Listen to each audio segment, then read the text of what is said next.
are very much thankful, grateful to the members of the martyrs and those who have been injured, who have lost their eyes, their skulls, their nose, teeth, legs, hands, handicapped.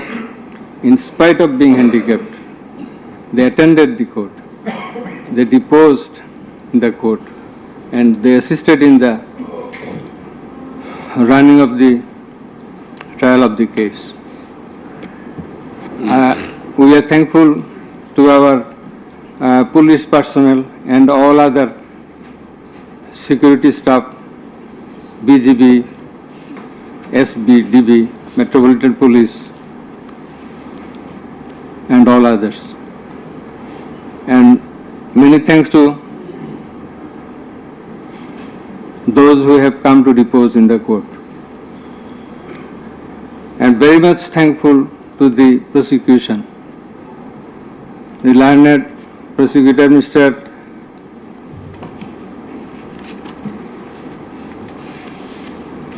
Mizanul Islam, Mr. Ghazi Manoharul Hussain, they played a substantial part in the trial. And I will mention the other names of the prosecutors who have also contributed to some extent from time to time during the proceeding of this case. And they are Mr. Sultan Mahmud, Mr. Shahidul Islam Sardar, Mr. Farooq Ahmed, Mr. Abdullah Al-Numan, Mr. Abdul Sattar, Mr. Mamun Rashid, MD Hassanul Banna, SM Moinul Karim, Mr. Saikul Mahdi, Mr. Tariq Abdullah, Mr. Saimum Raja, Mr. Tasmirul Islam, Mr. Tanbir Hussain Joha. Our thanks to all our staff, whose names I could not mention by this time. Our heartfelt thanks to the learned Attorney General, who have attended the trial at the inception and at the conclusion. Over and above, our thanks from the core of our heart to Mr. Tajul Islam, the learned Chief Prosecutor, for playing the part of excellence. We are thankful to all others. Thank you all. Now let us say something about, I am sorry, I am very much sorry. Our sincere thanks to the learned defense lawyers, particularly the learned State Defense Lawyer, Mr. Amir Hussain. Many people will say many things, but he has done a lot. And he, in our view, in our estimation, to the best of his possibility, he played the exact role he was supposed to, and that we expected. Thanks to him again. And if anyone is left, sorry that we do not by this time recollect. Our thanks to the learned Attorney General again for his kind presence. We are sorry for being late because many things are connected in the preparation of the judgment. This is a very big matter. For the last couple of days, we could sleep very little, and we had to work continuously for 10 to 12 hours every day. So, anyway, this is our job, but all of you are waiting You have participated in many ways. Thanks to you all. Now let us discuss something about the judgment. I want to give an idea of the judgment. The judgment comprises 453 pages,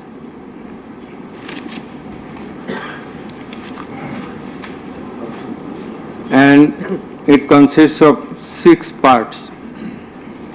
The first part includes the index, description of the prosecutors, learned prosecutors and the learned defense counsels, introduction of the accused, origin and object of the tribunal, jurisdiction of the tribunal.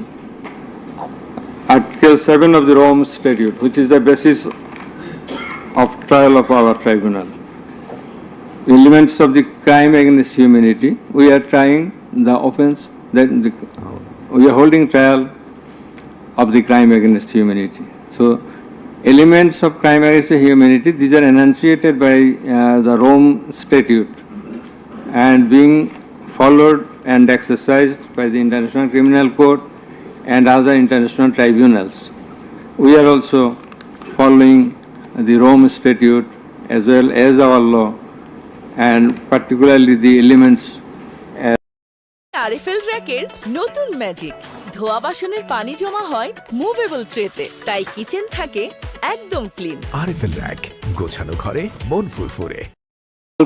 Involved, and that's why we have to have regard to this aspect as well. And we have stated the standard of the tribunal. That is, we compared the standard of this tribunal with the standard of the other international tribunals as well as the International Criminal Court. And we have said about the trial procedure, Part 2, pre-trial proceedings, Part 3, prosecution story and defense case.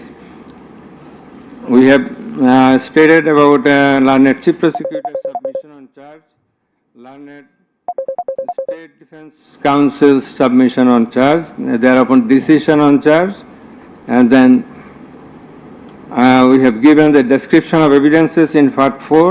In Part 4, we have also given an account of the testimonies of the prosecution witnesses.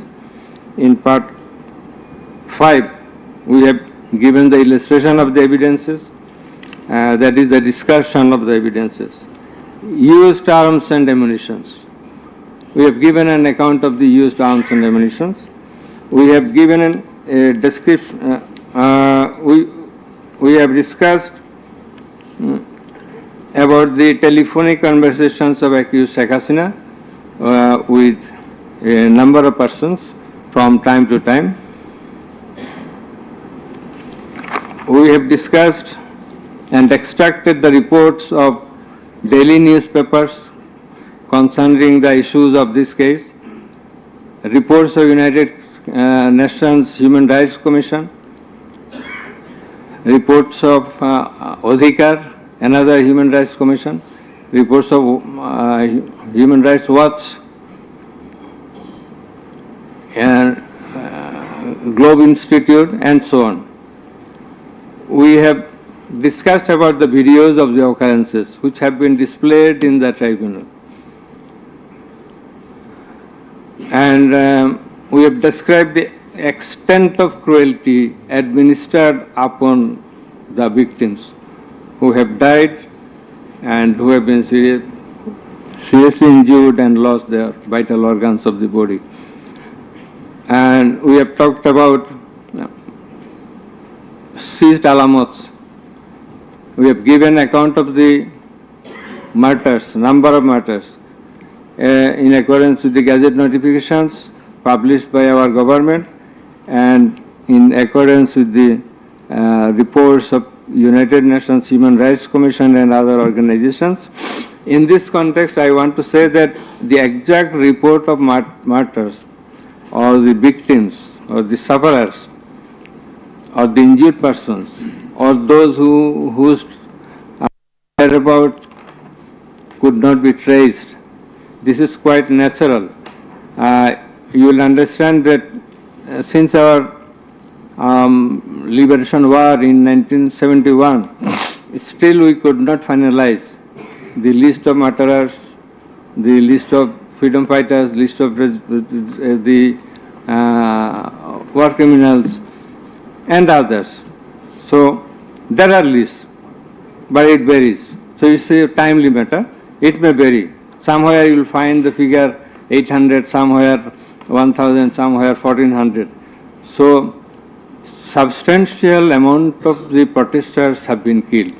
This is the fact. We have described the police messages and directions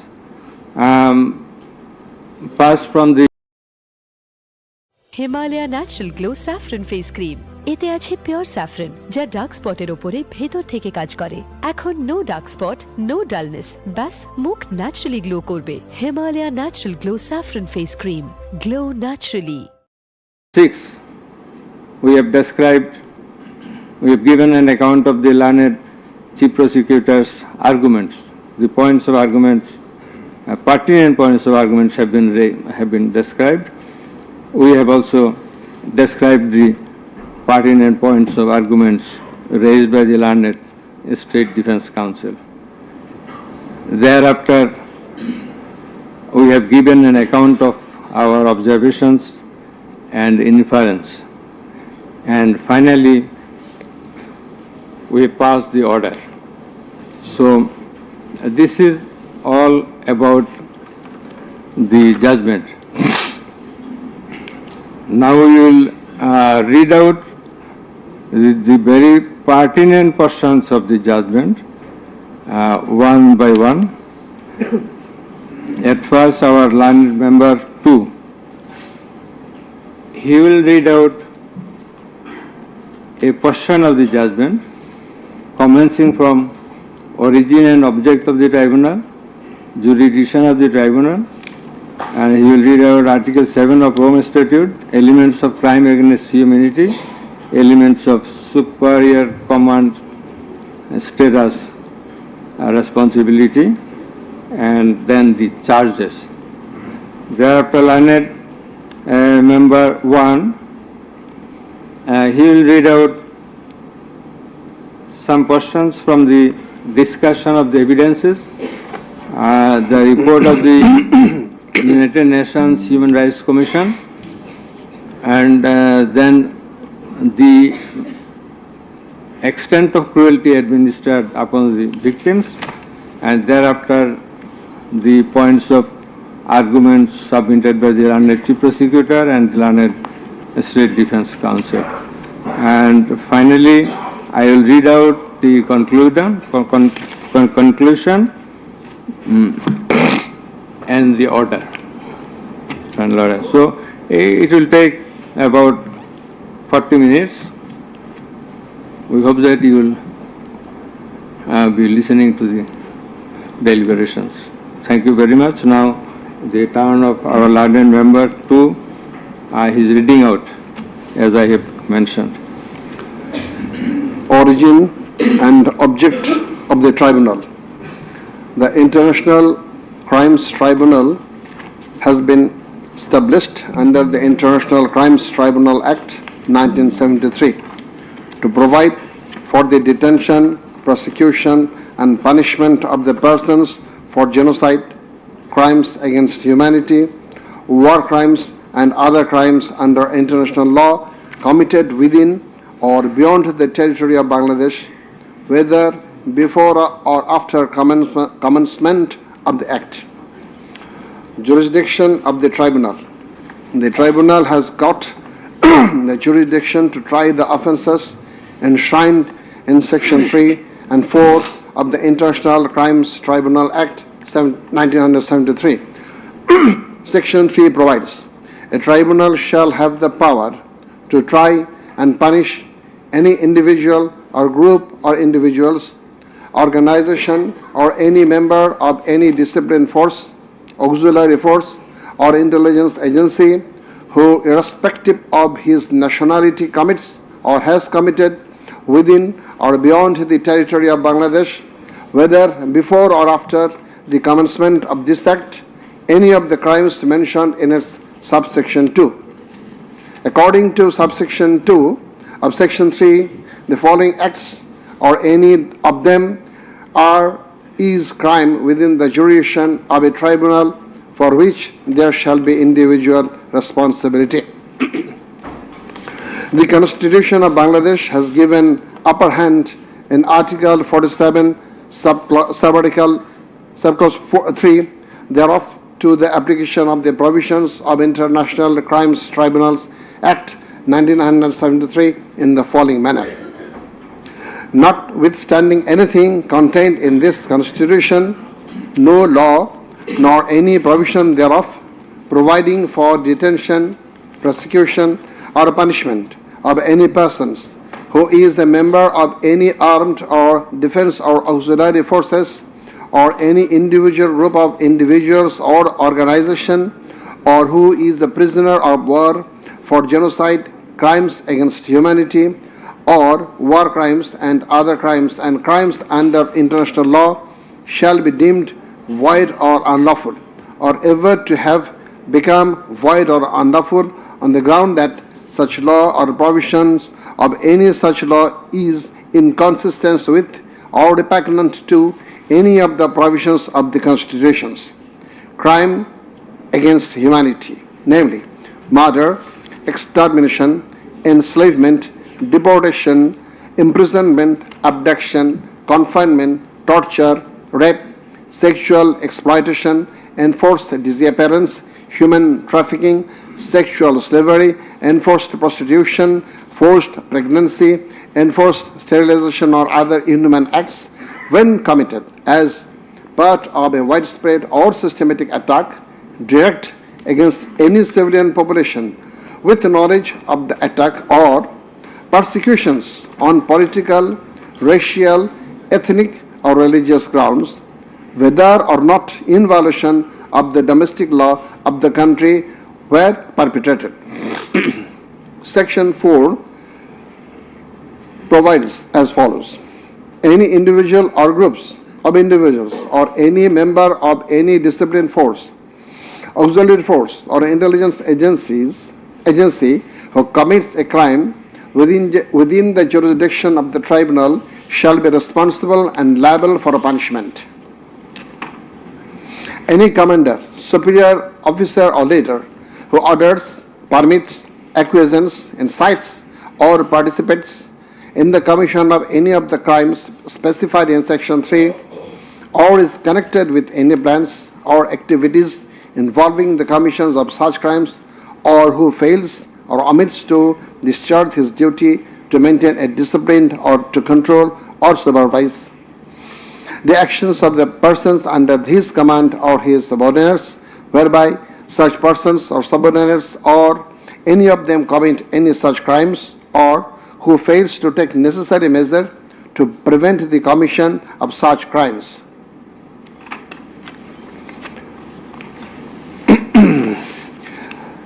Now, crimes against humanity according to Rome Statute. For the purpose of this statute, crime against humanity means any of the following acts when committed as part of a widespread or systematic attack directed against any civilian population with the knowledge of the attack. A. Murder. I am reading the relevant ones. Murder, torture, other inhuman acts of a similar character intentionally causing great suffering or serious injury to body or to mental or physical health. The core offense in the instant case is the crime against humanity. Thus, we have to see what elements are required to constitute this crime. In Section 4 of the Act, there must be an attack. B. The attack must be widespread or systematic. C. The attack must be targeted a civilian population. D. The attack must be within the knowledge of the superior, or the superior should have known of the attack in order to hold him or her liable for the crime. the superior must have been in the control over the concerned subordinates. Elements of superior command responsibility. From the jurisprudence and eminent from the international crimes tribunals, it is generally agreed that 4 elements must be proven for a person to be held responsible as superior. The elements are: 1. An international crimes must have been perpetrated by someone other than the accused. 2. There existed a superior subordinate relationship between the accused and the perpetrator. 3. The accused as a superior knew or had reason to know that the subordinate was about to commit such crimes or had done so. 4. The accused as a superior failed to take the necessary and reasonable measure to prevent such crimes or punish the perpetrator. Section 4, subsection 2 of the International Crimes Tribunal Act provides that any commander or superior officer who orders, permits, acquiesces, or participates in the commission of any of the crimes specified in Section 3 or is connected with any plans and activities involving the commission of such crimes, or who fails or omits to discharge his duty to maintain discipline or to control or supervise the actions of the persons under his command or his subordinates, whereby such persons or subordinates or any of them commit any such crime, who fails to take necessary measures to prevent the commission of such crime is guilty of such crimes. Now, I am going to read the charges. On the point of the jurisdiction of this tribunal raised by the learned State Defence Counsel, it may be noted that there is no scope in law to raise such question, since question of jurisdiction of the tribunal is barred by Section 24 of the International Crimes Tribunal Act. Regarding the allegations against the accused, he merely made flat denials thereto without showing anything subsistence contrary to the acts complained of. On the other hand, on perusal of the formal charges and the documents submitted therewith, and also in consideration of the submission of the learned Chief Prosecutor and the learned State Defence Counsel, it has been made to appear to us that there are sufficient grounds for framing charges against the accused under Section 3, subsection 2, read with Section 4 of the Act. On hearing both sides, 5 charges were framed against accused Sheikh Hasina individually, and separate 5 charges were framed against accused Asaduzzaman Khan Kamal and Chaudhry Abdullah Al Mamun jointly. But on scrutiny of the documents and examination of the witnesses of the tribunal, deems to condign to reshape the charges to reshape the charges for ends of justice, and accordingly the same charges framed earlier have been modified in the following manner. Charge number 1.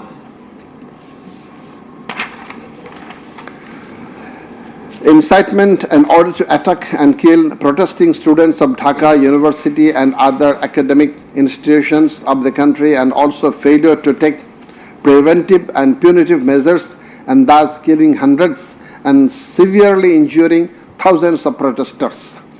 During July Uprising 2024, commencing on 1st July 2024 and ending on 5th August 2024, accused Sheikh Hasina as the Prime Minister of Bangladesh and the President of the ruling party of Bangladesh, Awami League, as well as 14th Party Alliance, in a press conference on 14/7/24 at Gaurav Bhavan, made the following derogatory remark.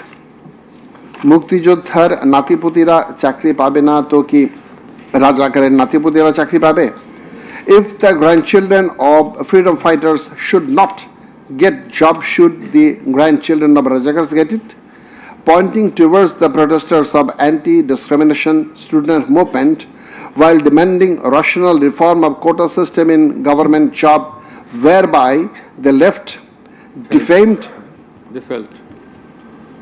Def- Felt. felt and defamed and aggrieved, since Rajagars are considering as collaborators of occupant Pakistan army during liberation war of 71.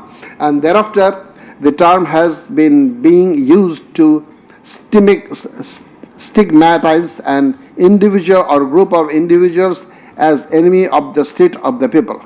Moreover, in a telephonic conversation with ASM Maksud Kamal, the then Vice Chancellor of Dhaka University, Sheikh Hasina, mentioned that she ordered to hang the protesters as the Rajagars have been hanged before.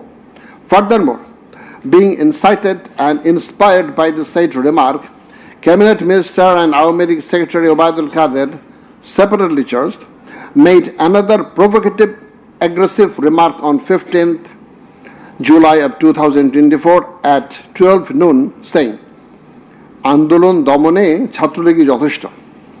Chhatraligi is enough to bring the movement under control. And as such, the students, female and male, came down to the streets chanting slogans against herself and her party of government. Meanwhile, her subordinates, including the cabinet members, police and other law enforcing agencies, activists of four-party Awami League and its affiliated and allied organization go to incited and inspired of the aforesaid remarks of you and Obaidul Qadir, and thus they launched widespread and systematic attack within your full knowledge upon the peaceful statement protesters in Dhaka University, causing 297 students injured and many others in different educational institutions throughout the country, including Rangpur Begum Rokeya University, where Abu Said was brutally shot dead by police.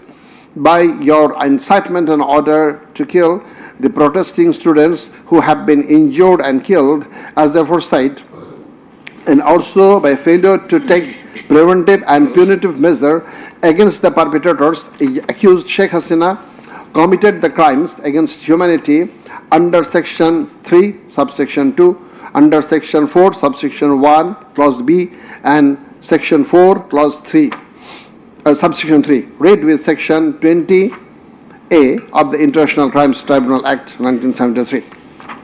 Charge number 2.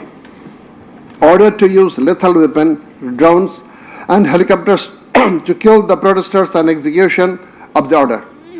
During the July uprising 2024, accused Sheikh Hasina held a conversation over telephone with Dr. ASM Maksud Kamal, the then Vice Chancellor of Dhaka University, from Ganabhavan on 14th July 2024 at about 11 p.m., wherein she mentioned that she already ordered to kill the protesters like the Rajakars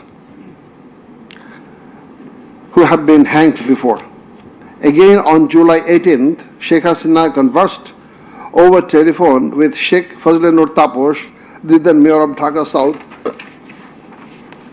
South City Corporation, mentioning that she had already given direction to the law enforcement agencies to use helicopter and lethal weapons to kill and eliminate the peaceful, unarmed civilian protesters, and also ordered them to use drones to locate the protesters.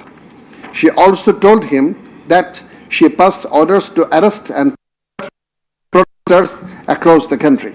As a result of above statement, directions, the Home Minister Asaduzzaman Khan Kamal and the Inspector General of Police Chaudhry Abdullah Al Mamun successively implemented the directions through their underlings, that is law enforcing agencies, by deploying drones and helicopters in the sky, killing about 1,400 protesters, including women and children, indiscriminately and gravely injuring about 25,000 of them throughout the country by using lethal weapons everywhere from 16th July 2024 and helicopters somewhere from 18 July 2024 up to 5th August 2024, and thereby Sheikh Hasina, Asaduzzaman Khan Kamal and Chaudhry Abdullah Al Mamun committed crimes against humanity as a joint criminal enterprise punishable under Section 3, Subsection 2, Clause A, G, H, Section 4, Clause B, C, Section 4, Subsection 3, read with Section 20A of the International Crimes Tribunal Act. Charge number 3. Killing 6 protesters at Chankharpur with lethal weapons. The protesters convened a program titled March to Dhaka to be held on 5th August and made a call to the people of all walks throughout the country to march to Dhaka on the scheduled day. People of all spheres began to assemble in Dhaka from every part of the country on August 5th. By incitement, order and inaction of Sheikh Hasina, by abetment and inaction of Home Minister Asaduzzaman Khan Kamal and Inspector General of Police Chaudhry Abdullah Al Mamun, the successive underlings got incited and inspired to kill the protesting students and common people, and thereupon under order, supervision and inaction of accused Asaduzzaman Khan Kamal, Chaudhry Abdullah Al Mamun and the then Dhaka Metropolitan Commissioner DMP Habibur Rahman, Joint Commissioner Police Shudip Kumar Chakraborty, Additional Deputy Commissioner Shah Alam Muhammad Akhtarul Islam, Assistant Commissioner Muhammad Imrul and Inspector Muhammad Arshad Hussain, who have been separately prosecuted, successively ordered to commit atrocities to the protesters assembled at Chankharpur of Dhaka and supervised the same, and during such atrocities 6 unarmed protesters, namely Shahriyan Khan Anas, Sheikh Mahdi Hassan Junaid alias Mustaqin, Muhammad Yaqub, Muhammad Rakib Hawladar, Muhammad Ismamul Haq and Manik Mia alias Shahrik were shot dead by Constable Shujan Hussain, Constable Imaj Hussain and Constable Nasirul Islam, who have been separately prosecuted at Chankharpur as part of widespread and systematic attack. The aforesaid killings took place pursuant to the order of Prime Minister Sheikh Hasina, within her full knowledge and under order, supervision and within the knowledge of Home Minister Asaduzzaman Khan Kamal and Inspector General of Police Chaudhry Abdullah Al Mamun, and by such killings they committed crimes against humanity as joint criminal enterprise by order, abetment and inaction to prevent and punish the perpetrators under Section 3, Subsection 2, read with of Tribunal Act 1973. So these are now the turn of learned member 1.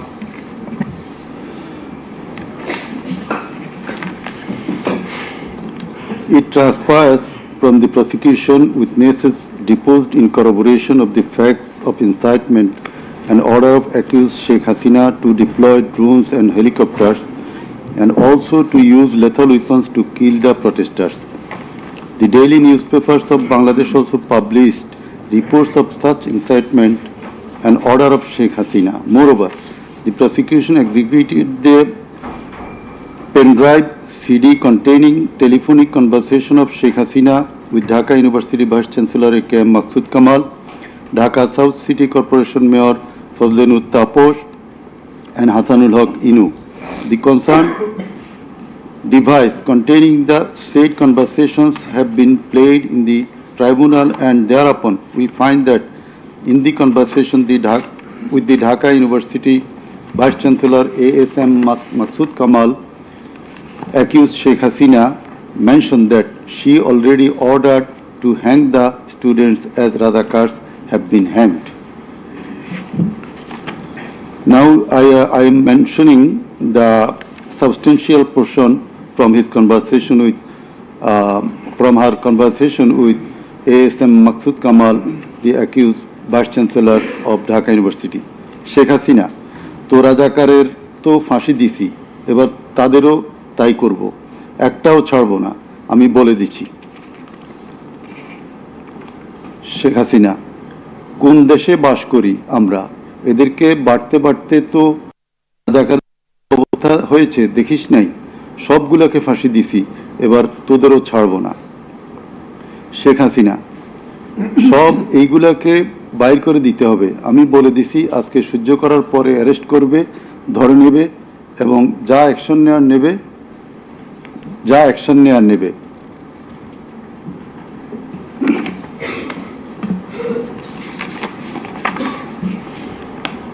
Then it also appears from the conversation with Dhaka South City Corporation Mayor Fazlinur Taposh, accused Sheikh Hasina told him that she ordered to kill the protesting students by using helicopters and lethal weapons. The substantial portion of the conversation is Sheikh Hasina, দরকার নাই, ওটা দরকার নাই, আমি সেনাপ্রধানের সাথে কথা বলেছি, ওরা রেডি থাকবে, ঠিক আছে। এখন তো আমরা অন্য করতেছি, ড্রোন দিয়ে ছবি নিচ্ছি আর হেলিকপ্টারে হচ্ছে মানে কয়েক জায়গায়। তাপস, তাহলে ওই কিছু ছবি দেখে পাকড়াও করা যায় না তাদের রাতের মধ্যে? শেখ হাসিনা, সবগুলিকে অ্যারেস্ট করতে বলেছি রাত্রে। তাপস, হ্যাঁ, পাকড়াও করলে ওদেরকে।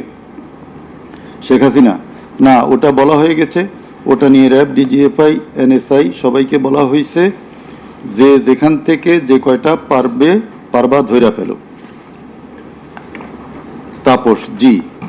শেখ হাসিনা, ওটা বলা আছে, আর এখানে গ্যাদারিং দেখবে সেখানে, আর যেখানে গ্যাদারিং দেখবে সেখানে ওই উপর থেকে করাচ্ছি, অলরেডি শুরু হয়েছে কয়েকটা জায়গায়। তাপস, জি। শেখ হাসিনা, আমার নির্দেশনা দেয়া আছে, ওপেন নির্দেশনা দিয়ে দিছি, এখন লেথাল উইপন ব্যবহার করবে, যেখানে পাবে সোজা গুলি করবে। তাপস, জি জি। শেখ হাসিনা, না পড়াইয়া দিছে, মেশিনপত্র সব পুড়ে গেছে, আমি বলছি যা পড়াতে, ও আমাদের সেতু ভবন পড়াইছে। তাপস, জি, ওরা রাতে মনে হয় আরো ব্যাপক আক্রমণ করবে।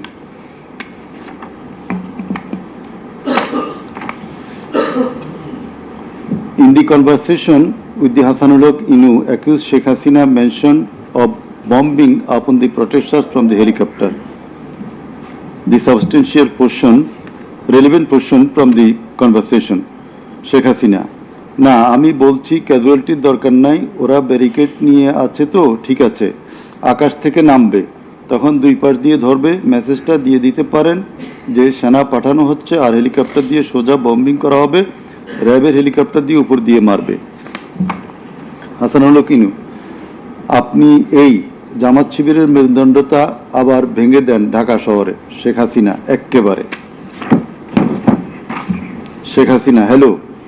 হাসানুল হক ইনু, হ্যালো, জি, আসসালামু আলাইকুম, আমি ইনু বলছিলাম, হ্যালো। শেখ হাসিনা, হ্যাঁ বলেন। আচ্ছা, আমি এটা স্ক্রলে দিয়ে দিতে বলছি যে তোমরা ছাত্ররা সব ঘরে ফেরো, গার্ডিয়ানদেরকে বলছি এইখানে কিন্তু জঙ্গি হামলা হয়েছে। হাসানুল হক ইনু, হ্যাঁ, এটা রাইট। শেখ হাসিনা, না, এটা আমাকে বেশ কিছু আন্তর্জাতিক পাইছি, তারা এটাকে জঙ্গি হামলা হিসাবে কনসিডার বলতেছে।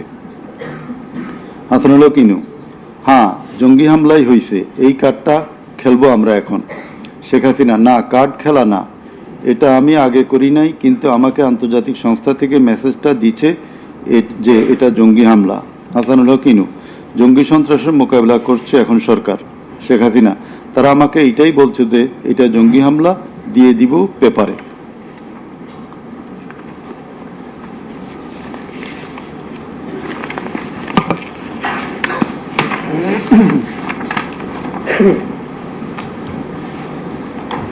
Reports of international and national organizations.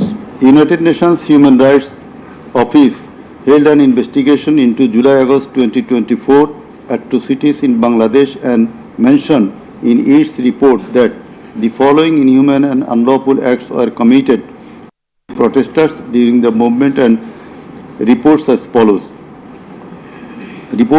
follows. Based on direct testimony from senior officials involved and other inside sources, OHCHR was able to establish that the integrated and systematic effort using the entire range of police, paramilitary, military and intelligence actors, as well as violent elements linked to the Awami League to commit serious violations and abuse abuses occurred with the full knowledge, coordination and direction of the political leadership. The then Prime Minister and Home Affairs Minister led parallel efforts to coordinate the security and intelligence apparatus. Both received regular reports on the situation on the ground from multiple sources. According to senior official testimony, reports provided to the Prime Minister by senior officers on 21 July and in early August specifically conveyed concern about excessive use of force. Both political leaders and the leadership of Bangladesh Police and the Army also carried out site visits that would have provided them direct personal knowledge of violations that had taken place or were ongoing.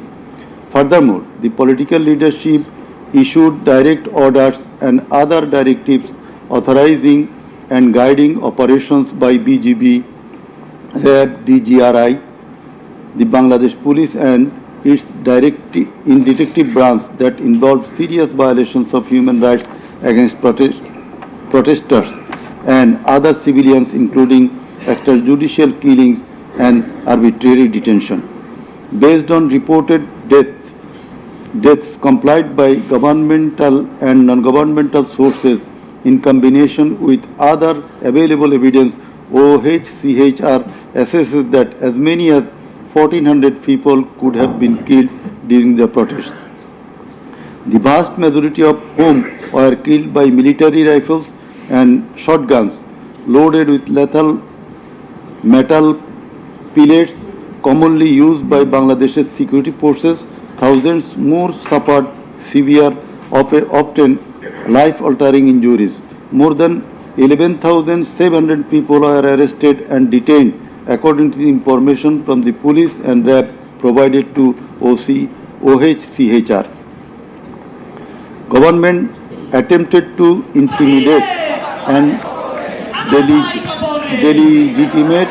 delegitimate the student protest movement, mobilized of Chhatruli police and paramilitary forces, materialize of policing in Bangladesh, incited violence by armed Awami League and activists on and around university premises, conducted coordinated attacks by armed Awami League supporters and the police, use of force violations by police, RAB and BGB, including extrajudicial killing, like killing Abu Said of Begum Ruqayya University, Rangpur, 16 July, made systematic, indiscriminate use of shotguns loaded with lethal ammunition, suppressed peaceful assembly at Dhaka University on 17 July. Police, RAB and BGB extrajudicially killed protesters in Uttara on 18 July. Disproportionate and indiscriminate use of firearms in response to violent unrest, indiscriminately shooting in Rampura and Badda by BGP and police on July 19. Violently cleared the Dhaka-Chattogram highway in Jatrabari on between 16 to 21 July. Extrajudicial killings to suppress the march to Dhaka on August 5 involved the army, who shot at protesters at Jamuna Future Park on 5th August 2024, used helicopter to intimidate and deploy possibly unlawful force, obstructed of medical care and denied necessary medical documentation, obstructed medical treatment of victim Sheikh Asabul Yamin, shot by police, caused mass arbitrary arrests, detention without due process and torture and ill treatment, caused block raids and mass arrests, including injured persons. Students and opposition leaders attacked journalists, children and women and caused unjustified shutdown of internet. In the said report, Mr. Volker Turk, the High Commissioner of Human Rights Office of United Nations, that the atrocities committed in July Revolution 2024 in Bangladesh was preconcerted and systematic in order to remaining in power. There are cogent grounds to believe that hundreds of extrajudicial killings, arrests, detention and torture were carried out by the political leaders and the highest law enforcing authorities within their knowledge and under their direction and supervision as strategy to suppress the movement, whereby human rights have been seriously violated and thus international crimes have been committed. He also observed that the evidences collected do depict a picture of widespread state atrocities and targeted killings. He further remarked that such atrocities ought to be brought under accountability. There are many other reports similar reports by the Global Institute International Truth and Justice Project, Bloodshed in Bangladesh, World Report 2025 of Human Rights Watch. Then we are going to videos of the occurrences. It appears from the Caesar list contained in Volume 4, captions, Caesar list and documentary evidence that a good number of videos of the alleged occurrences have been seized by the investigating officer, which are described below. Number 1. A video of 1 hour 23 minutes and 5 seconds showing a press conference dated 14 July 2024 of accused Sheikh Hasina after her return from China, in which she, in answer to a question of one journalist, angrily remarked, pointing towards the protesting students, মুক্তিযুদ্ধের বিরুদ্ধে আর মুক্তিযোদ্ধার বিরুদ্ধে এত ক্ষোভ কেন? মুক্তিযোদ্ধাদের নাতিপুতিরা চাকরি পাবে না তো কি রাজাকারের নাতিপুতিরা পাবে? Number 2, a video of 35 seconds dated 15 July 2024 showing protest of the agitated students of Dhaka University at midnight against the remark of Sheikh Hasina made in the press conference dated 14 July 2024 pointing towards the protesting students.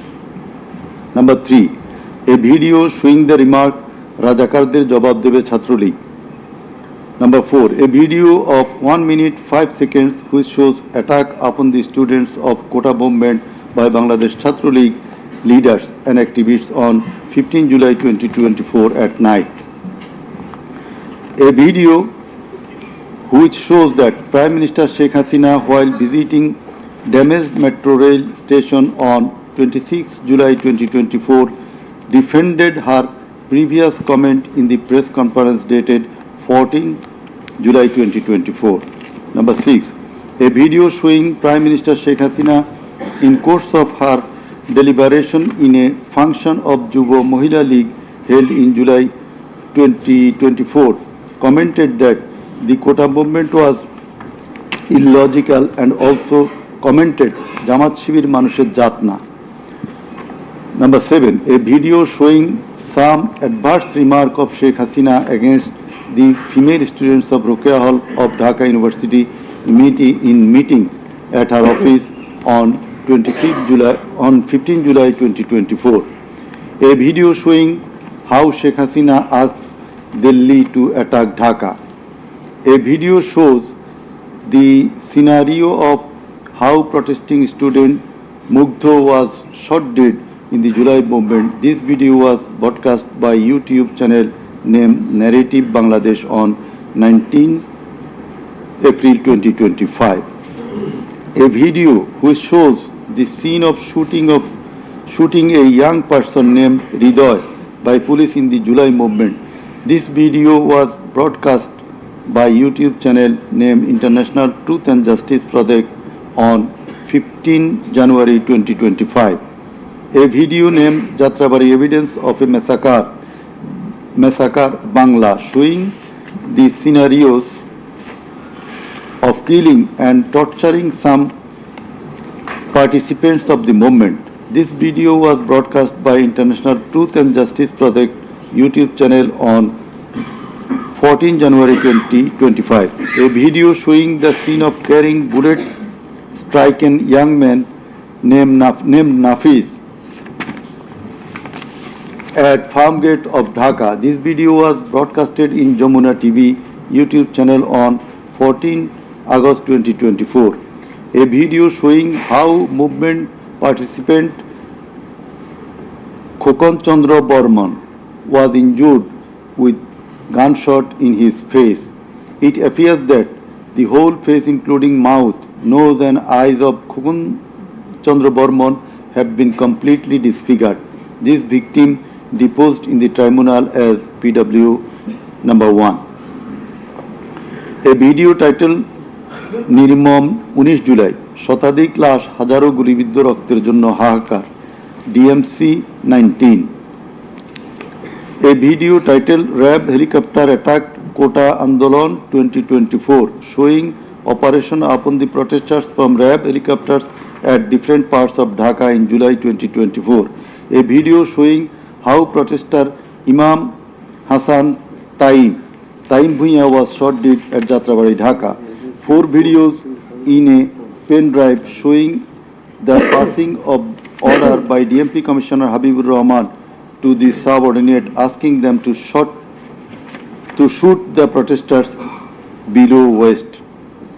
A number of videos showing shooting upon the protesting people from helicopter. A video showing the scene of burning the dead bodies of protesting students and common people by police at Ashulia, Dhaka on 4th August 2025 during the July movement. A video showing the scene of Abu Said, a coordinator of July movement 24 being shot multiple times by police at a close range with lethal weapon. A video showing the scene of a dead body of protester Asabul Yamin being thrown from APC armed personnel carrier by police. A video which showing the accused Home Minister Asaduzzaman Khan Kamal defending the use of lethal weapon by police. Extent of cruelty. It transpires from the evidences that cruelty of the extreme level was administered upon the dead and injured protesters. Police and activists of Awami League, Chhatra League and Jubo League blocked the entrance and exit of ambulances carrying the injuring protesters. Hospitals were asked not to give admission to the injured protesters. It appears from the testimony of PW2 that in some cases patients were searched by police and ruling party activists. Doctors were intimidated and some of the doctors were transferred due to giving treatment to the protesting injured persons. PW3 Parveen deposed that she found an injured young man shouting, save me, under Jatrabari flyover. Blood was coming out from both of his eyes. Parveen pulled him up and put him on her shoulder and looking for a rickshaw. And then 14 to 15 armed police shot them. The injured man, being hit by bullets, fell down from her shoulder. They also shot PW Parveen at her left eye, lower abdomen and other parts of the body. Blood was gushing out of her body and thus she fell down. Coordinator of the movement Abu Said of Begum Ruqayya University, Rangpur was shot at a close range. Doctors were forced to change his post-mortem report 5 times. PW8 Naim Chikdar was shot at a close distance of 5 meters. He was hit by 500 bullets and 3 hospitals refused to admit him, apprising that Prime Minister Sheikh Hasina instructed to refuse admission to the protesting patients. PW8 also said that Chhatra League activists were searching him and as such he was hidden in separate room by the doctors. It is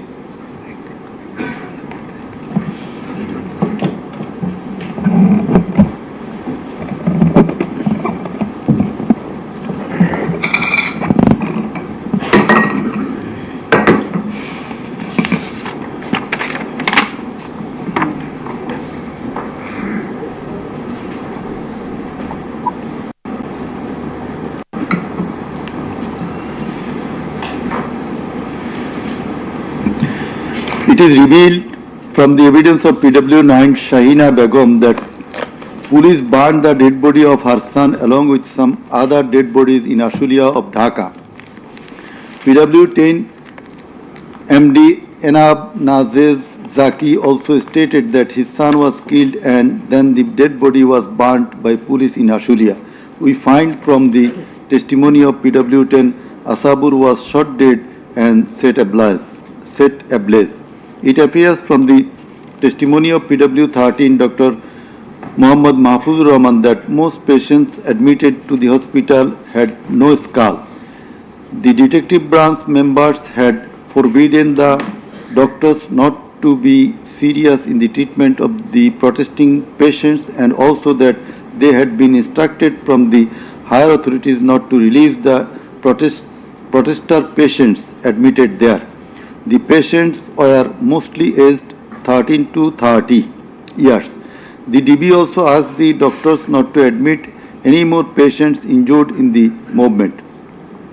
This witness also said that in order to hide the injured patients from the sight of DB personnel, the doctors adopted some tactic like changing the names of the patients and the type of injury in the admission register and recording road accident or other reasons instead of bullet wounds. It appears from the evidence of PW15 Dr. Hassanul Banna that police and Awami League activists prevented treatment of the protester patients, prohibited new admission of such patients, checked admission register, took away list of patients, set down entrance of the hospital and prevented entrance and exit of the ambulances and patients. This witness also said that one patient named Mustaqin Billah was admitted through an alternative entrance. To save the protester patients, the doctors had to change the name of the patients and particular of their problems, remove them from the general ward to the post-operative ward, ICU special cabin. He added that treatment was given to such patients at risk of life of the doctors. We find from the deposition of PW18 Dr. Razibul Islam that he was forced to change the post-mortem report of Abu Said 4 to 5 times. He was threatened with the saying that if he does not change the cause of death of Abu Said, he would be prosecuted. He was further told that there was an intelligence report against him. PW19 Shariful Islam was injured in the bombardment in Kustia. 62 pellets were removed from his body and 500 more still in his body. It is revealed from the evidence of PW21 Dr. Zakia Sultana that on 18 July 2024 they received 200 patients aged about 14 to 25 years with bullet injuries. On 19 July 2024 also similar number of patients with bullet injuries were admitted in the hospital. Numerous patients with bullet injuries were admitted on 4th, 5th, 6th August 2024. It further appears from the evidence of this witness that out of apposite patients, 493 lost one eye forever, 11 lost both eyes forever, 28 lost vision of both eyes and 47 lost vision of one eye. It appears from the evidence of PW22 Mr. Idris that while his son Maruf Hussain, after being shot by police, was being taken to the hospital, a policeman poked the wounded area of his son with the rifle butt. PW23 Amena Akhtar deposed that while Home Minister Asadzaman Kamal and IGP Chaudhry Abdullah Mamun were passing across Jatrabari, one police officer was showing them a video of their attacks on protesters and said, "Guli kori ekta, more ekta, ahoto hoy ekta, ektai jay, bakita চায় না। It transpires from the testimony of PW 27, Dr. Mashuk Ahmed, that Chhatraleague activists stopped ambulance carrying protesting wounded near Shahidullah Hall of Dhaka University. They also checked the patient identity, asked the doctors not to treat the wounded protesters and also not to be so serious in their treatment. He further said 5 doctors were transferred elsewhere due to rendering treatment to protesters with bullet injuries. This witness also stated that the direction of the gunshot wounds of the patients treated on 19, 20, 21 July and 4-5 August in Dhaka Medical College Hospital was from the top to the bottom. He meant that the gunshot was done from above, which obviously imply helicopter. It appears from the evidence of PW 47, Nahid Islam deposed that bullets were fired from helicopter and that many false cases were filed against the protesters, and also that the activists of Awami League, Jubo League and Chhatraleague prevented the treatment and burial of protesters. Furthermore, some of the protesters were forcibly disappeared and many dead bodies of the protesters were concealed. He himself and some other student leaders were abducted. PW 48, Ali Ahsan Junaid stated that on 15 July 2024, Chhatraleague activists brutally attacked and injured the Dhaka University students, hindered going to the hospital and tortured them in the hospital. He further said that the protesters were fired from the helicopter. We find from the evidence of PW 54, Mr. MD Alamgir, investigating officer, that the protester named as Ashabul Yamin was thrown down from the APC by the police.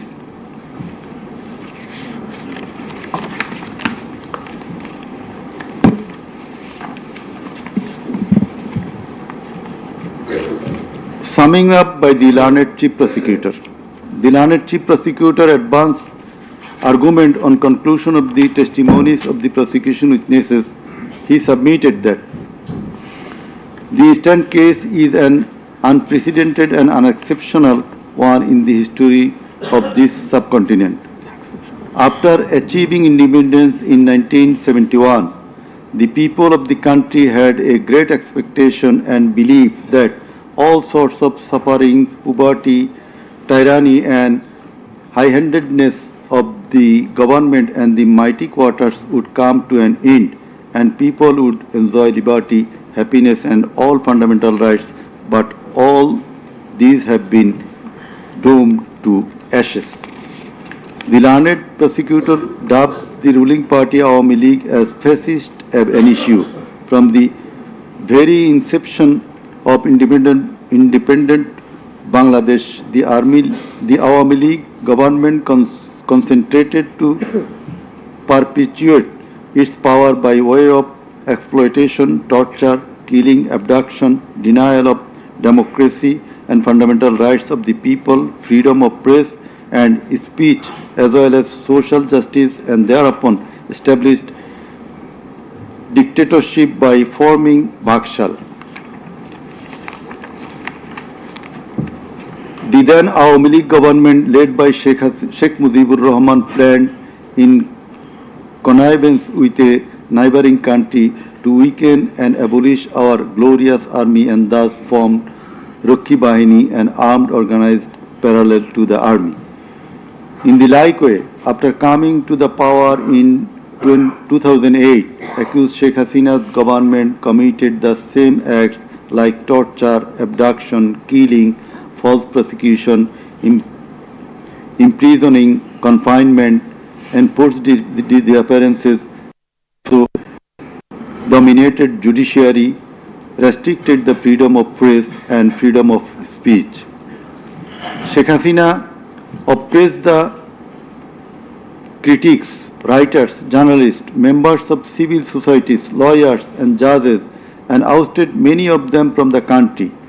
The then Chief Justice Sheikh S.K. Sinha, eminent writer and journalist, as well as historian Mahmudur Rahman, politician and journalist Pinaki Bhattacharya, Shafiq Rahman, Ilyas Hussain, Kanak Sarwar, Mushfiqul Fazl Ansari, Oliullah Numan, Shahed Alam, Jawad Nirjor, Tasneem Khalil, Julkarnain Shaer, Barrister Abdul Razzaq were driven out of the country for speaking the truth and criticizing the government's misrule, oppression and loopholes.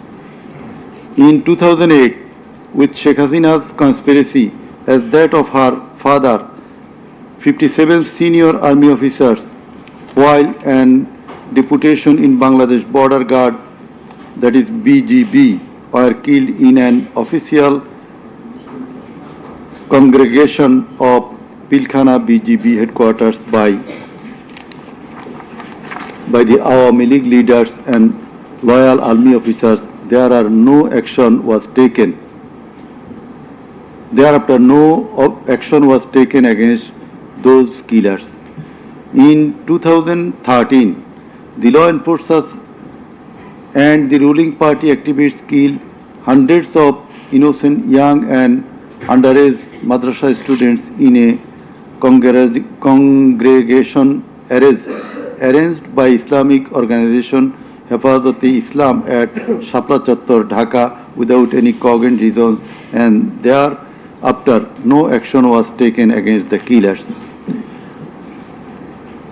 For perpetuating her power, accused Sheikh Hasina politicized judiciary, army, law enforcing agencies, bureaucracies and all other departments and made them subservient of herself and her government. With the ulterior motive of remaining in power for long, Sheikh Hasina obtaining a verdict from the court given by her loyal judges headed by Chief Justice ABM Khairul Haq, now in jail, abolished the most popular and well-settled electoral system under caretaker government, held an expert election in 2014, ignoring the participation and demands of the opposition parties, and in that election 153 candidates of the ruling party Awami League were elected without any vote. Again, a farcical election was held in 2018, in which ballot boxes were filled up in the night preceding the day of election, without carrying the demands of the opposition parties for holding election by a caretaker government for the sake of security, fairness and transparency. Accused Sheikh Hasina held another farcical ex-party election known as dummy election in January 2024 without allowing the political parties to participate. In 2024, the students launched a movement claiming reformation in the quota system in government jobs. They particularly demanded reduction of quota to 5% from 56%. Instead of fulfilling the demand of the students or speaking with them on the issue, Sheikh Hasina, in a press conference on 14 July 2024, made a derogatory comment pointing towards the students of Kota movement, saying, "Mukti Juddhar nati putira chakri pabe na to ki Rajakarer nati putira chakri pabe." Whereupon the student of Dhaka University got extremely agitated and assembled at Raju Bhaskurja in front of TSC of Dhaka University, where they protested against Sheikh Hasina's humiliating comment and demanded her apology. Meanwhile, Awami League Secretary and Cabinet Minister Obaidul Qadir and Chhatra League Jubo League leaders stated in their party meeting that Chhatra League was enough to control the protesting students, and thus the agitation spread spread out in all other educational institutes throughout the country.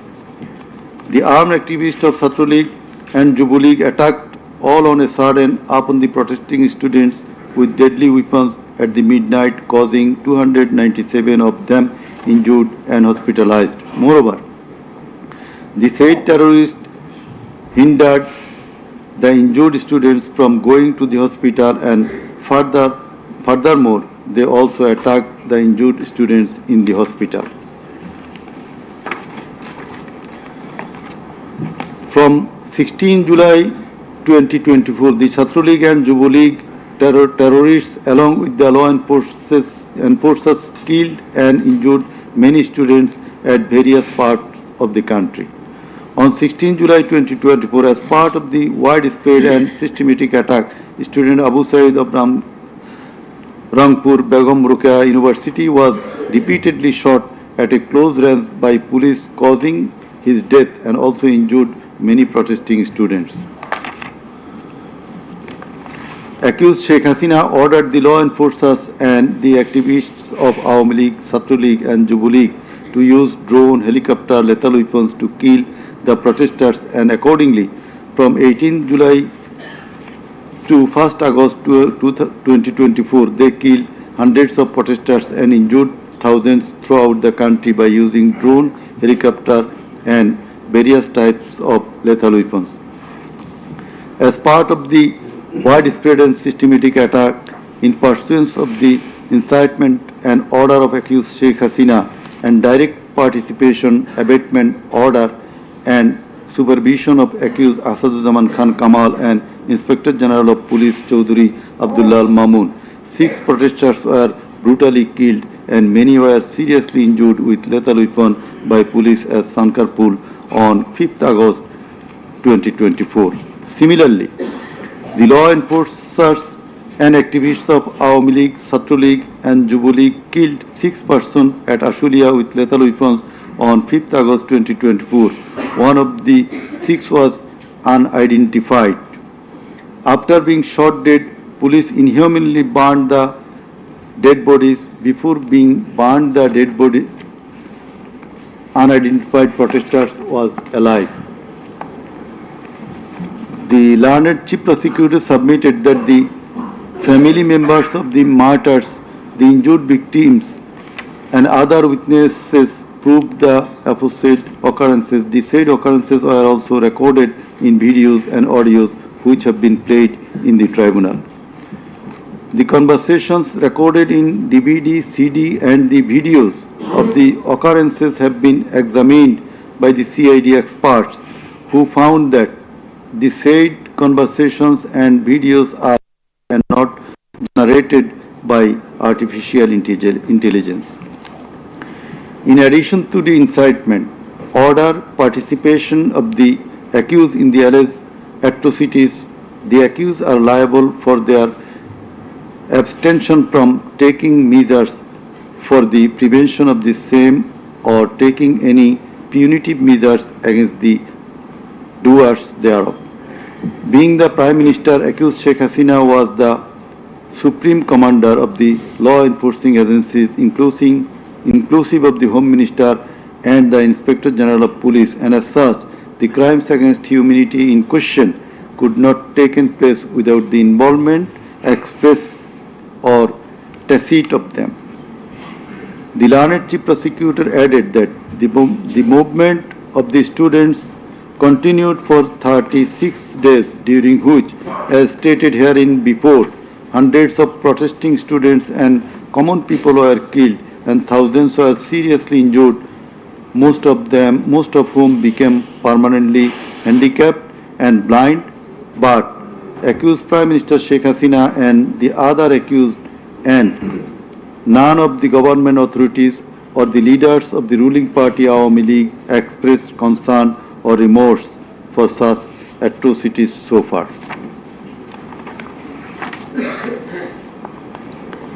Accused Sheikh Hasina, instead of expressing remorse or seeking apology for the said crimes, continued to commit further crimes by threatening the present government, the International Crimes Tribunal, personnel and the prosecutors and also the political party leaders in her hate speeches in audio conversations from time to time. This tribunal, by an order on the application of the prosecution, prohibited Sheikh Hasina to be restrained from making hate speeches anymore, but she continued to do so. Sheikh Hasina committed contempt of this tribunal by threatening the concerned officials of the government as well as the tribunal personnel, inclusive of the prosecutors, to kill 226 persons and burn the houses of the rival party leaders and activists in an audio conversation with one of her party activists, for which the tribunal drew a contempt proceeding against her. In the said proceeding, the tribunal convicted Sheikh Hasina and sentenced her with 6 months imprisonment. The accused committed crimes against humanity jointly by their incitement, order, abatement, participation and inaction, which come within the purview of joint criminal enterprise and superior command responsibility. The authorities in question were widespread and systematic and were atrocities. The atrocities in question were widespread and systematic, and it was directed against the civilian population.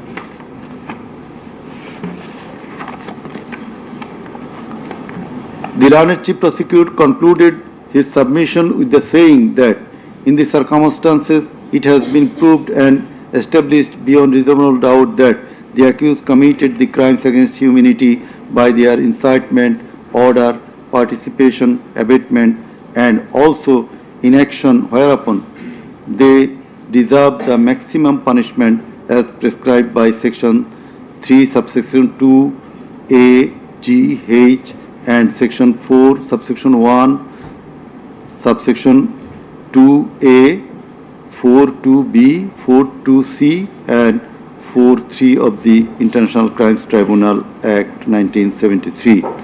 He added that the evidences against the accused are so strong and adequate that if they are tried in any other court or tribunal in the world, they would be awarded the maximum punishment. It may be noted here that the learned prosecutor Mr.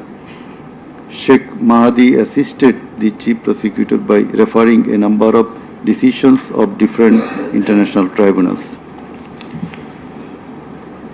In the summing up session, the learned Attorney General of Bangladesh appeared and shared the concluding submission. In his submission, the learned Attorney General referred to the conviction and sentence of many of the heads of government and states in the world for their commission of crimes against humanity, and thereupon he asked for awarding maximum punishment to the accused of the instant case so that no other Prime Minister or the head of state recur such atrocities in the days to come.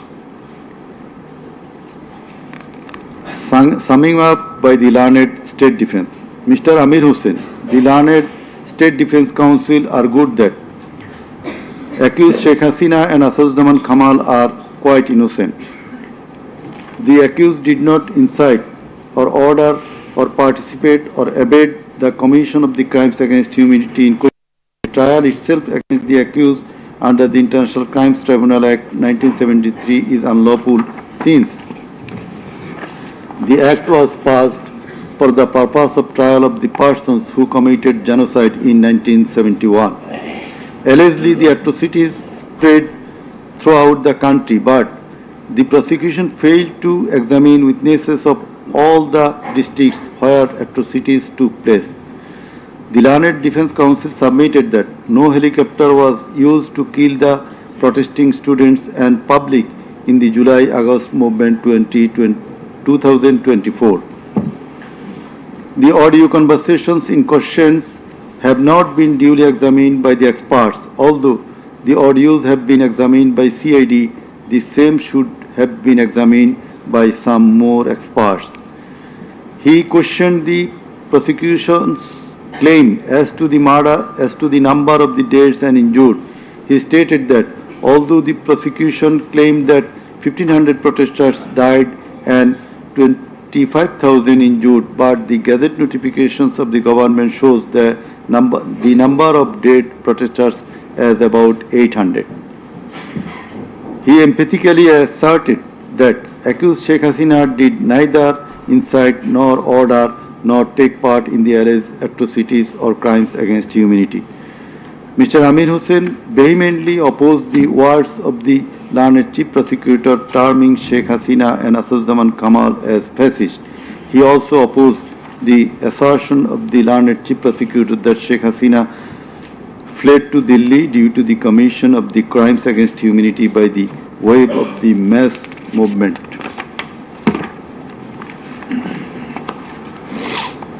Rather, she was compelled to depart the country against her will. The learned State Defence Council argued that the attack in question was neither widespread nor systematic nor directed against the civilian population. The learned State Defence Council further submitted that the accused Sheikh Hasina and Asaduzzaman Khan Kamal cannot be held liable for joint criminal enterprise or superior command responsibility. He finally submitted that accused Sheikh Hasina and Asaduzzaman Khan Kamal are quite innocent and as such they deserve to be acquitted of the charges. Now, the Honorable Chairman of the Tribunal, Mr. Justice Ghulam Murtaza Chaudhary, will read out the final portion of the judgment, including the observation. Thank you. Thank you.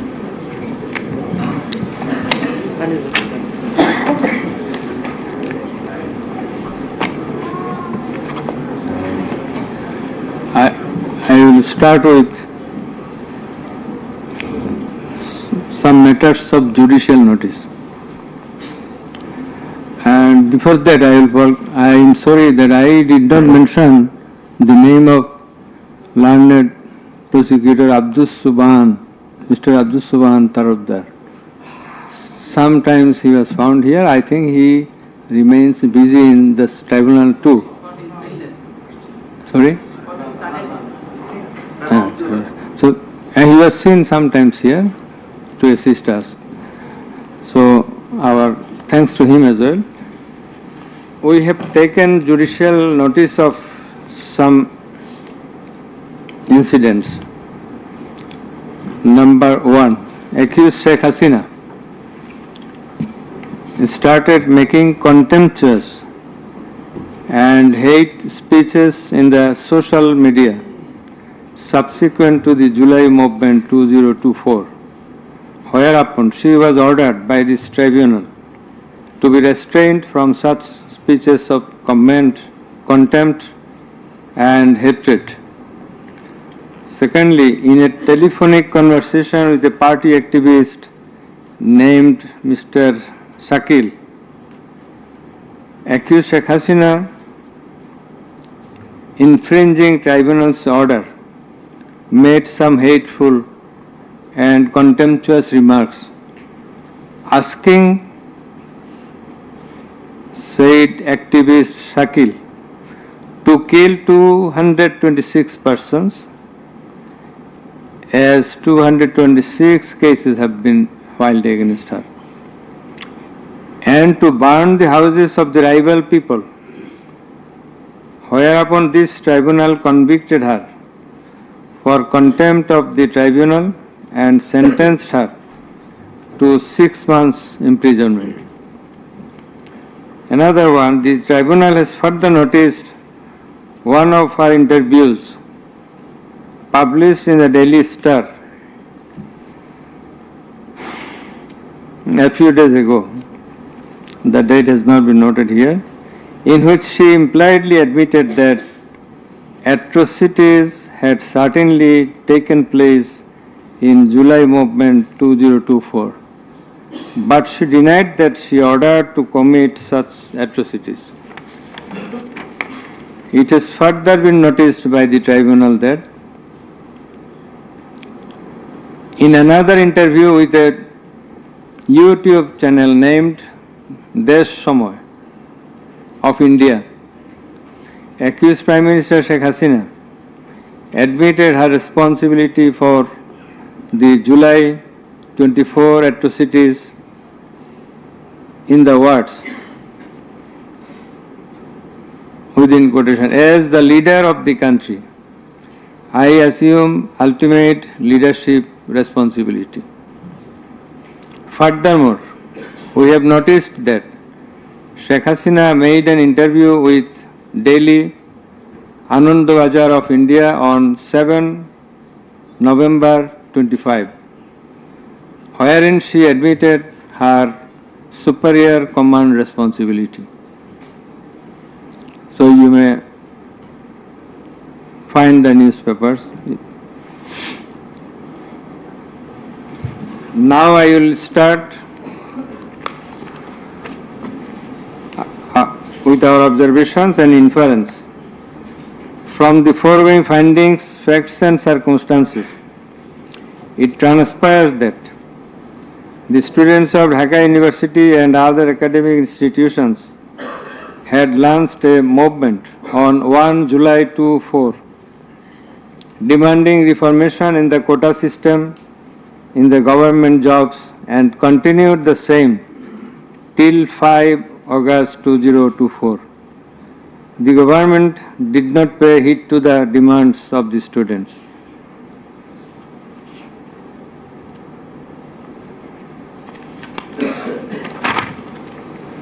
Instead of listening to the students and fulfilling their demands, the then Prime Minister, accused Sheikh Hasina, undermined the movement and made a derogatory remark pointing towards the students, terming them Rajakars. The term is an objurgation. In Bangla, this is a gali. In her words, Mukti Joddhar Natiputira Chakri pabe na to Rajakarer Natiputira pabe. As the aftermath of aforesaid objurgation and the derogatory remark of accused Sheikh Hasina, the students, including female students who were at the forefront of Dhaka University, burst into a rage and assembled at the Raju Bhaskarya in front of TSC of Dhaka University and vehemently protested against the said objurgation and defamatory words of Sheikh Hasina and also demanded her apology and withdrawal of the said words. In the night following 14 July 2024, accused Sheikh Hasina held a telephonic conversation with Dhaka University Vice Chancellor ASM Maksud Kamal, and in course of the conversation, Sheikh Hasina said,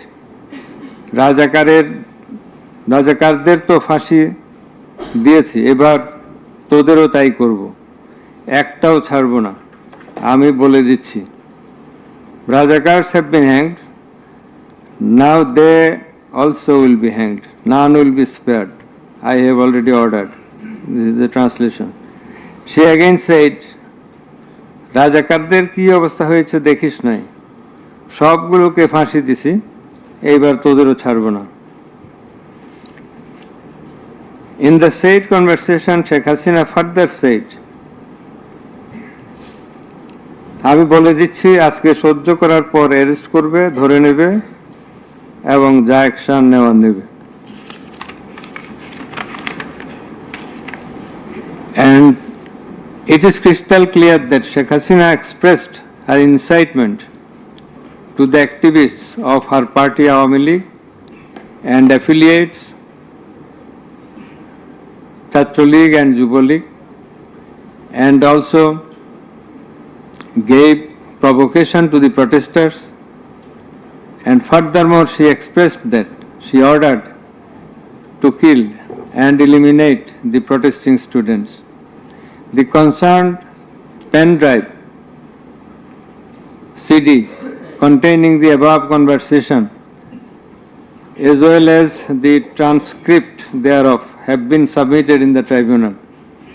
In addition to the above, on 15/7/2024,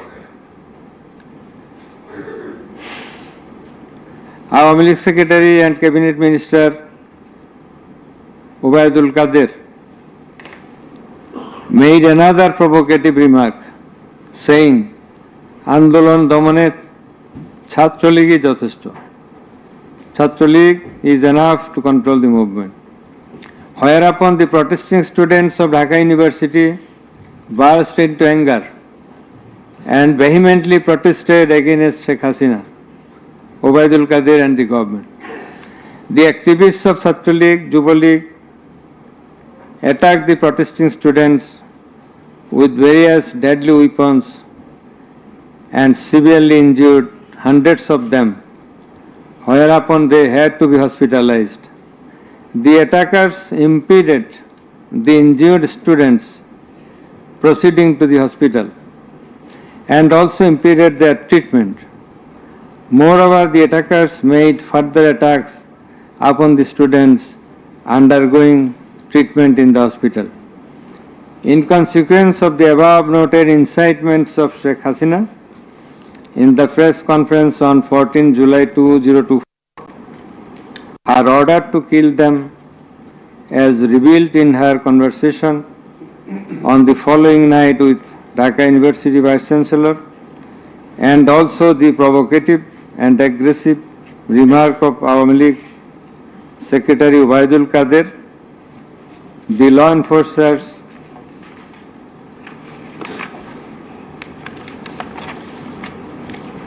and activists of Chhatra League and Yuva League attacked the protesting students at Dhaka University throughout the country, inclusive of Rangpur Begum Rokeya University.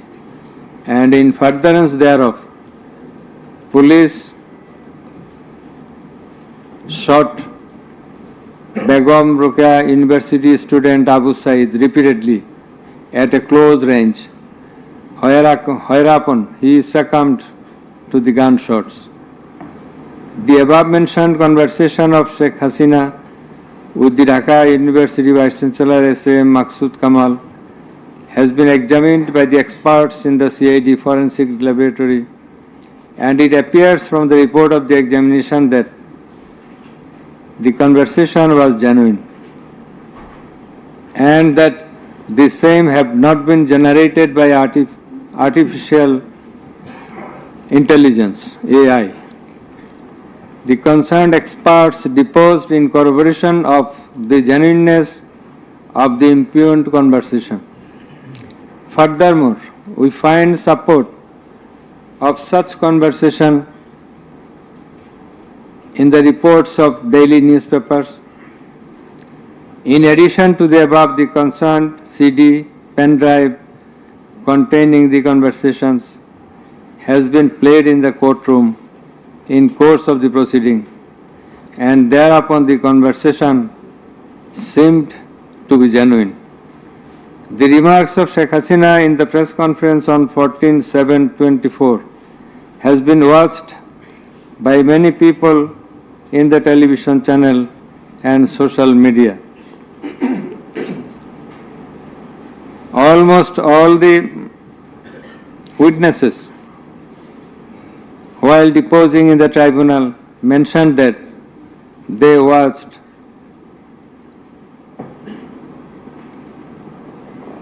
the videos in the medias. Moreover, the national daily newspapers published the said remarks on 15/7/24. The remark of Ubaidul Qadir was published in the news, it's a repetition, over and above said inciting remark and killing and order of killing by Sheikh Hasina and the provocative remark of Ubaidul Qadir have not been denied by them. Although State Defence Council, the learned State Defence Council for the absconding accused Sheikh Hasina and Asaduজ্জামান Khan Kamal submitted that the conversation between Sheikh Hasina and ASM Kamal, Maqsood Kamal, has not been properly tested, but he failed to show any cause and reasons in this regard. The prosecution witnesses proved the attack upon the Dhaka University students by the activists of Awami League, Chhatra League and Yuva League following the incitement and Sheikh Hasina's order of killing, as well as the provocative remark of Ubaidul Qadir. Sheikh Hasina ordered the law enforcing agencies to use drone for locating the congregating protesters and thus to use helicopter and lethal weapons to kill them. Such order has been disclosed by Sheikh Hasina in her telephonic conversation on 18/7/2024 with Dhaka South City Corporation Mayor Fazle Nur Taposh, as it has been read beforehand, and also with Hassanul Haq Inu. The concerned pen drive CD containing the aforesaid conversations have been submitted in the tribunal. The said conversations have been examined in the forensic laboratory of CID, and the concerned experts found that the conversations were genuine and not generated by artificial intelligence, AI. Moreover, the pen drive CD containing the conversations in question have been played in the courtroom, and we have heard the conversations, and thereupon it appeared to us that the conversations are real, not fake and fabricated. Accused Prime Minister Sheikh Hasina, accused Home Minister Asaduzzaman Khan Kamal, accused Inspector General of Police Chaudhuri Abdullah Al Mamun acted jointly in connivance and collaboration with each other to commit the atrocities in order to kill the protesters throughout the country. It has been disclosed by Chaudhuri Abdullah Al Mamun in his testimony that a core committee consisting of Home Secretary Jahangir, Additional Home Secretary Political Mr. Tipu Sultan, Additional Secretary Reza Mustafa, SB's Chief Monirul Islam, DB Chief Harun Rashid, RAB DG Barrister Harun Rashid, DMP Commissioner Habibur Rahman, DG of BGB Major General AKM Major General Ashrafuzzaman Siddiqui, DG of Ansar Major General AKM Aminul Haq, NTMC Chief Major General Ziaul Hasan, DGFI Chief and NSI Chief used to hold meeting every night after 19 July 2024 at the residence of Home Minister Asaduzzaman Khan Kamal. Accused Chaudhuri Abdullah Al Mamun said that instruction to the core committee used to come from the Prime Minister. He also said that at one stage of the movement, it was decided to use drone to locate the gathering of the protesters and to use helicopter and lethal weapons to control the movement.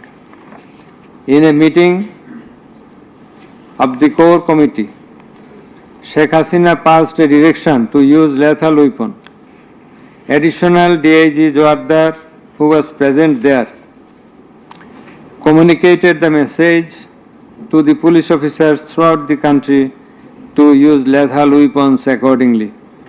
Furthermore, Chaudhuri Abdullah Al Mamun said that in pursuance of the remark of Ubaidul Qadir and Nanak that Chhatra League and Yuva League are enough to bring the movement under control.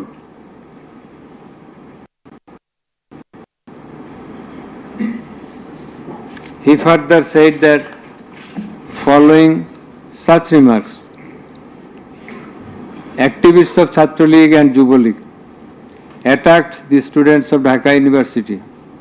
He also said that a lot of protesting students and public were killed by using drone, helicopter and lethal weapons throughout the country.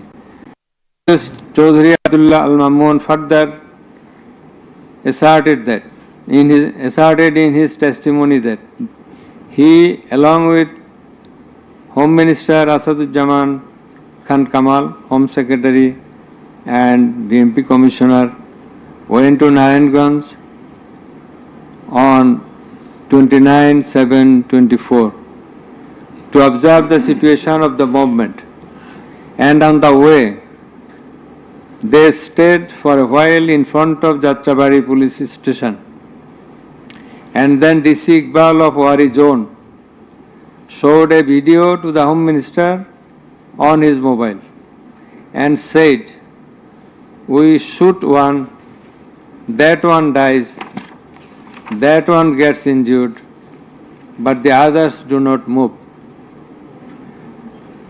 Therefore, it is perspicuous from the above that all the three accused led the operations against the protesting students and public jointly as a matter of joint criminal enterprise.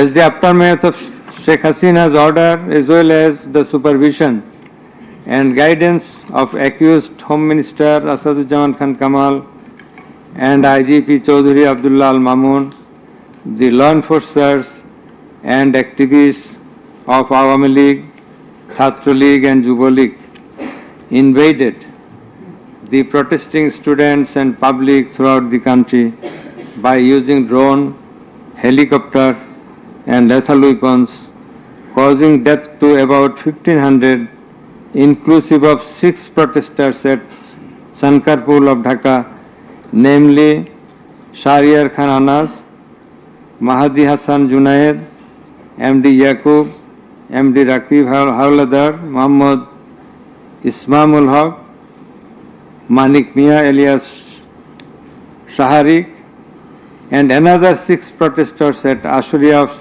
Sabar, namely Sajjad Hussain Shajol, As-Sabur,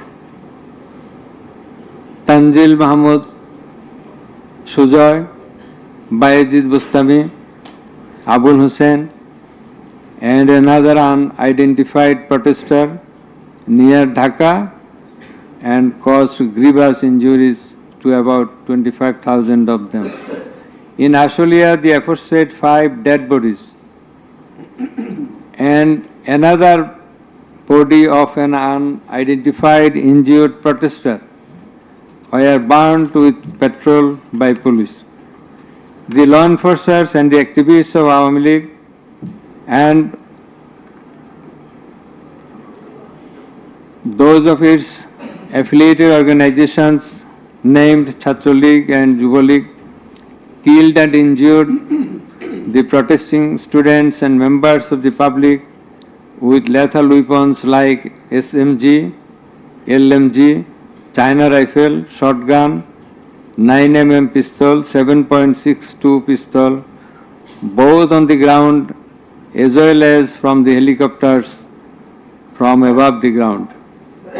The atrocities were committed by incitement, order, abatement, and failure to take preventive and punitive measures of the accused Prime Minister Sheikh Hasina, accused Home Minister Asaduzzaman Khan Kamal, accused Inspector General of Police Chaudhary Abdullah Al Mamun, and by the abatement, aid and perpetration of the underlings, that is the subordinates.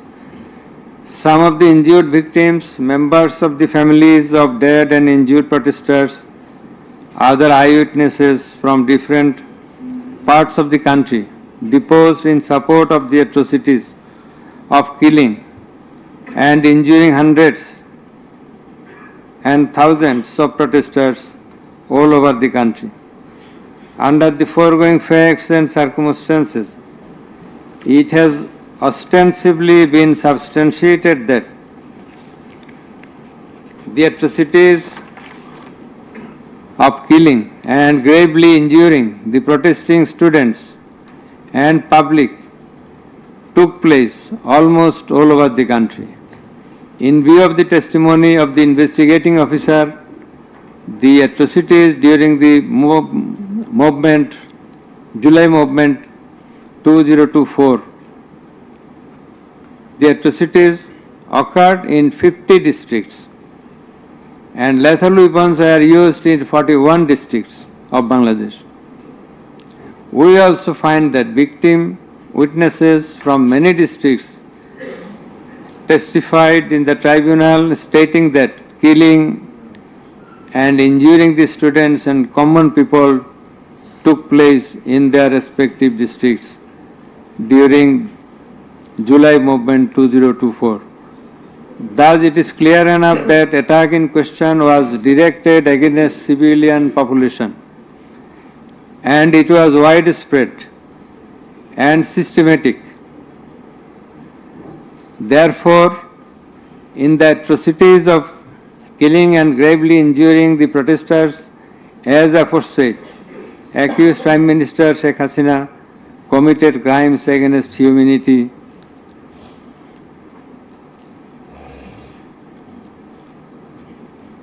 by her incitement, order, and also failure to take preventive and punitive measures. Under charge 1, accused Sheikh Hasina committed one count of crimes against humanity by her order to use drones, helicopter and lethal weapons under charge number 2. Count 1. Accused Prime Minister Sheikh Hasina committed crimes against humanity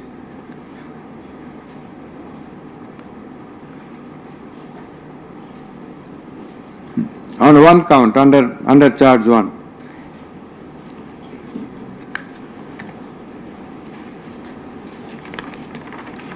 Accused Asaduzzaman Khan Kamal and Chaudhuri Abdullah Al Mamun committed crimes against humanity by their abatement in the use of drones, helicopter and lethal weapons under charge number 2, count 2. Accused Asaduzzaman Kamal and Chaudhuri Abdullah Al Mamun committed 2 counts of crime against humanity under the same charge by their abatements and failure to prevent the atrocities at Sankarpur, Dhaka and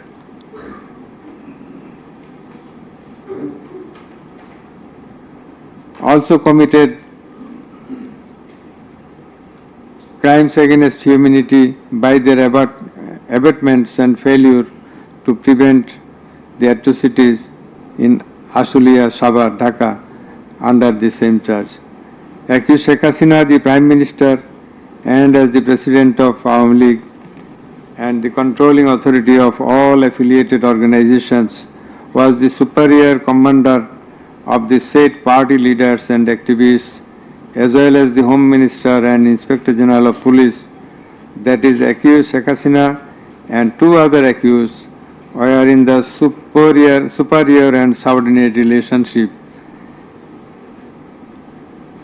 On the other hand, the Home Minister was the superior of the Inspector General of Police, that is, they were in the superior and subordinate relationship. As required to be an element as required by the provisions of Rome Statute. In the like way, all the police officers were subordinate to the Inspector General of Police. They worked under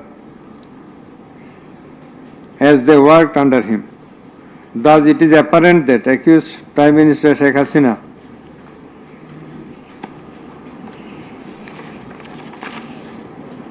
had superior control status over accused Asaduzzaman Khan Kamal and accused Chaudhry Abdullah Al Mamun, whereupon it was her responsibility to take measures to prevent the atrocities in question, which continued for about a month. She did not also take any punitive measures against the perpetrators. In the like way, Home Minister Asaduzzaman Khan Kamal held superior command responsibility over the Inspector General of Police and other successive other officers, and as such he had the responsibility, superior command responsibility to prevent all of them from committing the atrocities and for taking punitive measures against the perpetrators. Thus, both the accused Asaduzzaman Khan Kamal and Inspector General of Police Chaudhry Abdullah Al Mamun, they committed crimes against humanity by their abatement, that is facilitation, and their failure to prevent the atrocities committed by their underlings, and hence they are liable to be punished under section 32A, 32G, 32H, 41B and 43 of the International Crimes Tribunals Act.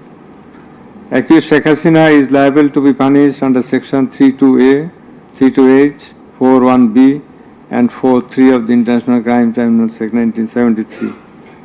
It is obvious from the facts and circumstances delineated herein before that the law enforcers and the activists of ruling party Awami League, as well as its affiliated organizations, targeted the unarmed civilian protesters countrywide and accordingly attacked them.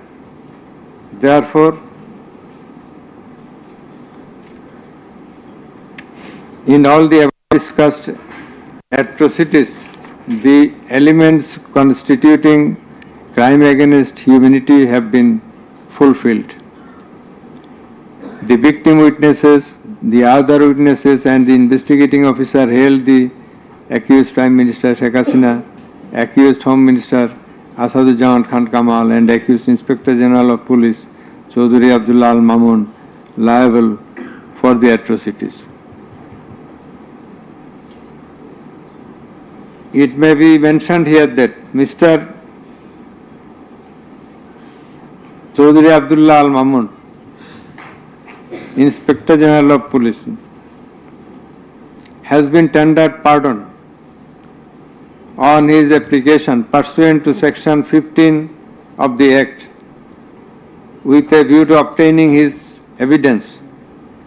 He is supposed to have been directly or indirectly concerned in or privy to any of the crimes specified in section 3 on condition of his making a full and true disclosure of the whole of the circumstances relative to the crime and to every other person concerned, whether as principal or abettor in the commission thereof. According to subsection 2 and 3 of section 15, he has been examined as a witness and detained in custody until today. It appears to the tribunal that he made a full and true disclosure of whole of the circumstances within his knowledge relative to the crime and to every other person concerned, both as principal and abettor in the commission thereof. He categorically admitted his involvement in the alleged acts and disclosed that a core committee consisting of Home Minister Asaduzzaman Khan Kamal himself and himself used to hold meeting every day at the residence of accused Home Minister Asaduzzaman Khan Kamal to take decisions as to the necessary measures to face the movement of the students and to pass the instructions and to pass necessary instructions. He said that accused Prime Minister used to pass directions to the core committee in this regard. This accused also said that Sheikh Hasina directed them to use drone to trace the location of the protesters and to use helicopter and lethal weapons to kill the protesters. He mentioned that chain of command in the police service was not maintained. In most of the cases, the highest authority used to communicate or contact the mid-level officers like Additional Commissioner Harun Rashid, Additional Commissioner Monirul Islam. Accused Prime Minister Sheikh Hasina passed the direction in presence of Additional Deputy Commissioner Praloy Kumar Joardar during a core committee meeting. And as such, Joardar conveyed the direction to all the concerned officers throughout the country. Direction means the direction to use helicopter and lethal weapons as well as drones. Chaudhry Abdullah Al-Mamun also mentioned in his testimony that he had a clean image and track record throughout his service for long 36 years. There had been no allegation against him during his long tenure. He said that he feels remorseful and ashamed on seeing the atrocities in the videos displayed in the courtroom. He sought apology to the tribunal and to the people of the country. Although accused Chaudhry Abdullah Al-Mamun claimed to have made full disclosure of the circumstances,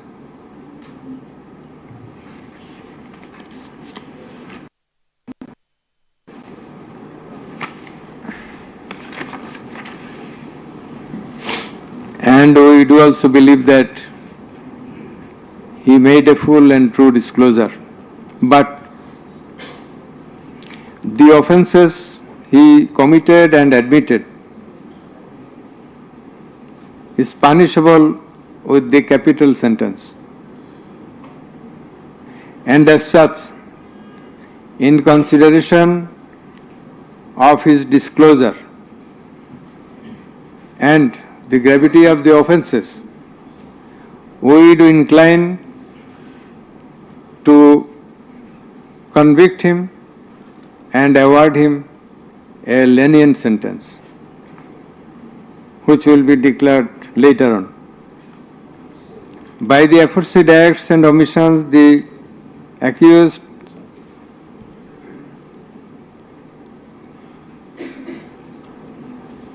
committed crimes against humanity under section 3(2)(a), subsection G, clause H, 4(1), 4(2), 4(3) of the International Crimes Tribunal Act 1973, as stated before. Accused Sheikh Hasina and Asaduzzaman Khan Kamal remained in abscondence ab initio, despite the fact that notices and warrants were duly served in their given address according to law. Moreover, they were asked by publishing notice in 2 daily newspapers to appear and contest the case, but they did not turn up. Thus, their abscondence itself is suggestive of their guilt. The learned State Defence Council contended that the trial of the accused persons under the International Crimes Tribunal Act 1973 is not tenable, since the Act was passed in the Parliament for the purpose of trial of the criminals of war of independence in 1971. While arguing this, the learned State Defence Council perhaps did not have a refusal of the provisions of the Act as well as the preamble thereof. The preamble of the Act says that the Act was made in order to provide for detention, prosecution, and punishment of the persons for genocide, crimes against humanity, war crimes, and other crimes under international law, and for the matters connected therewith. Section 3 of the Act provides that the said crimes committed both before and after the commencement of the Act, before 1973, after 1973, are triable by the International Crimes Tribunal, whereupon the contention of the learned State Defence Council is not tenable in law. Moreover, Article 47 of the Constitution of Bangladesh has given upper hand to the International Crimes Tribunal Act 1973 over the Constitution itself. The State Defence Council also contended that for the purpose of proving atrocities throughout the country, witnesses from all over the country have not been examined. In this context, we have to say that witnesses from many parts of the country have been examined and they have adequately proved the atrocities in almost every part of the country. The victims, the family members of the dead and injured protesters, as well as the eyewitnesses, gave their testimony, which are enough for the proof of the charges. Quantity of witnesses is immaterial, while there are a small number of qualitative witnesses. Still, the number of 54 witnesses examined by the prosecution is not small. The learned State Defence Council also alleged that the audio conversations in question have not been examined by more than one department like CID.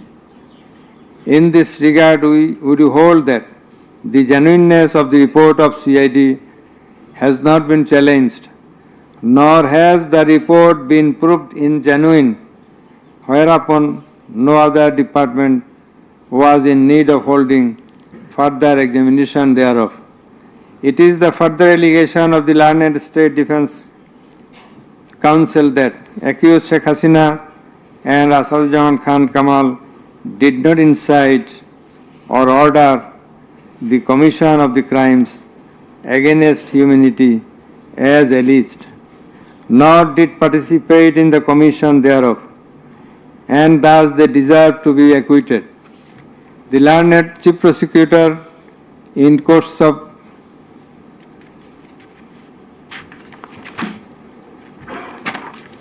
summing up,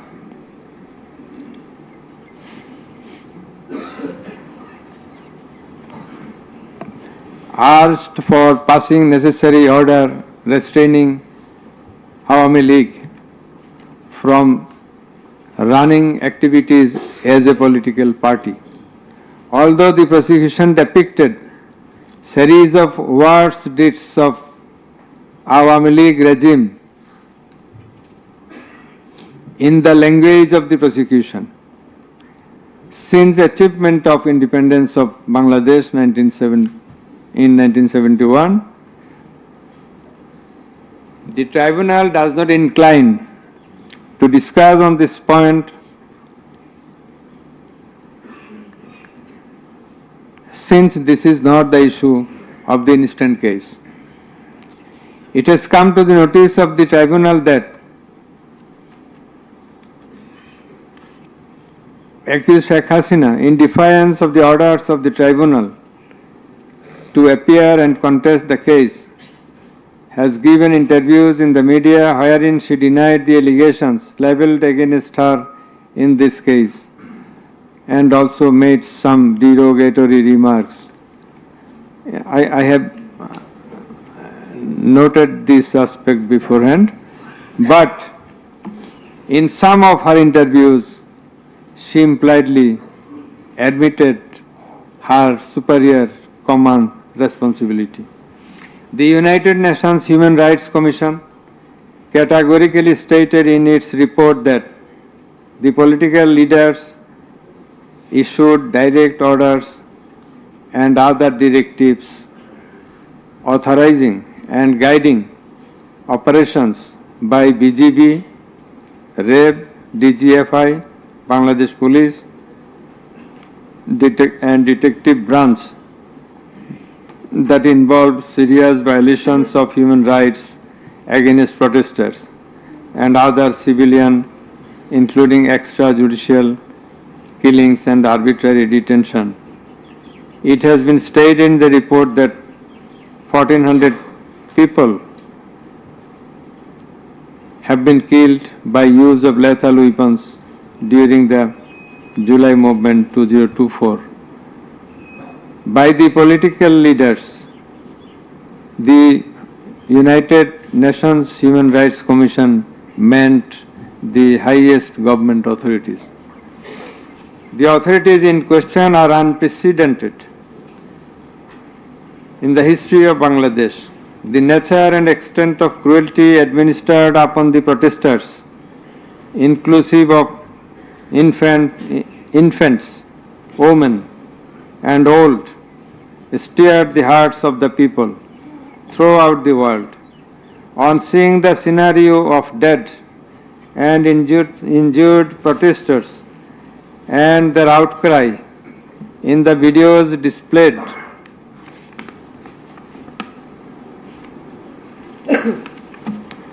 in the courtroom, and also seeing the victim witnesses in the courtroom,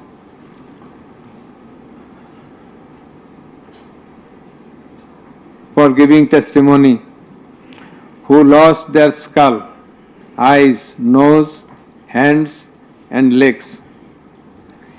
Any human being will fail to be in the normal state of mind seeing such scenario. Such atrocities must be brought to an end at any cost. Justice must not fail. In view of all the above facts and circumstances and findings, it is hereby ordered that accused Sheikh Hasina be found guilty on 3 counts under charge 1. Count number 1, incitement. Count number 2, order to kill. Count number 3, inaction to prevent the atrocities and failing to take punitive actions against the perpetrators, and thus she is punishable. She is liable to punish under Section 3, Subsection 1A, Section 3, Subsection 2, Clause G, Section 3, Subsection 2, Clause H, Section 4, Subsection 1, Clause B, and Section 4, Subsection 3 of the International Crimes Tribunals Act 1973 under the charge number 1. But we do hold that for all these 3 counts of crime against humanity, we do incline to award a single sentence, that is, the sentence of imprisonment till natural death for under charge 1. Under charge 2,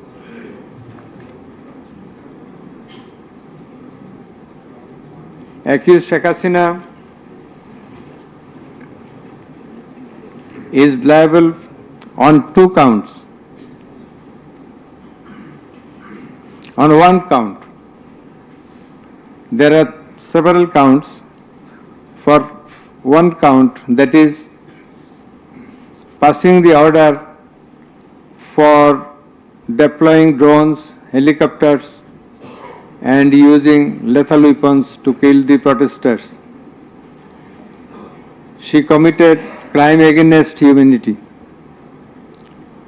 under Section 3, Subsection 2A and Section 4, Subsection 1B of the International Crimes Tribunal Act 1973.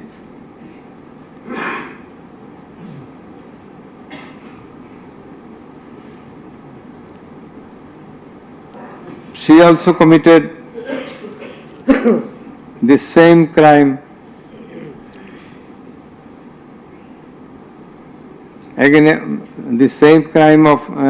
crime against humanity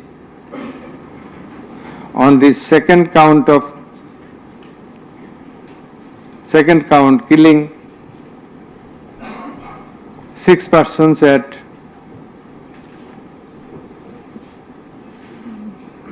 Sankarpur of Dhaka, which was committed in contemplation, in furtherance, by virtue of her order, as stated beforehand. And similarly, she committed the same crime, that is the crime against humanity, on another count for causing the killings at Ashulia of Sabar, killing of 6 persons. For all these 3 counts, we have decided to inflict her with only 1 sentence, that is sentence of death.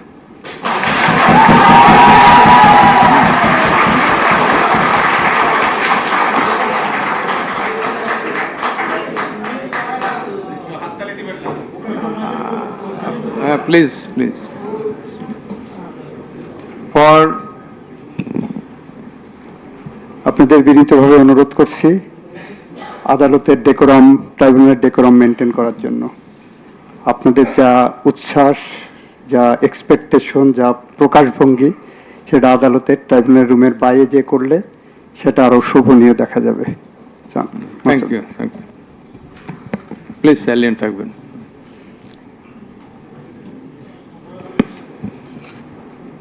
Accused Asaduzzaman Khan Kamal and accused Chaudhry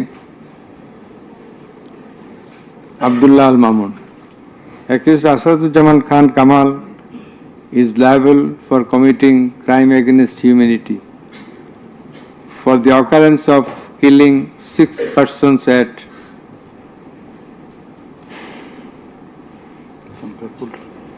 Sankarpur of Dhaka.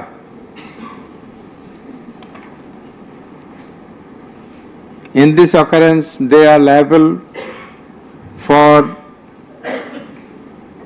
committing crimes against humanity by their abatement and failing to prevent the atrocities, and also to failing to take necessary preventive measures, punitive measures, and thus Asaduzzaman Khan Kamal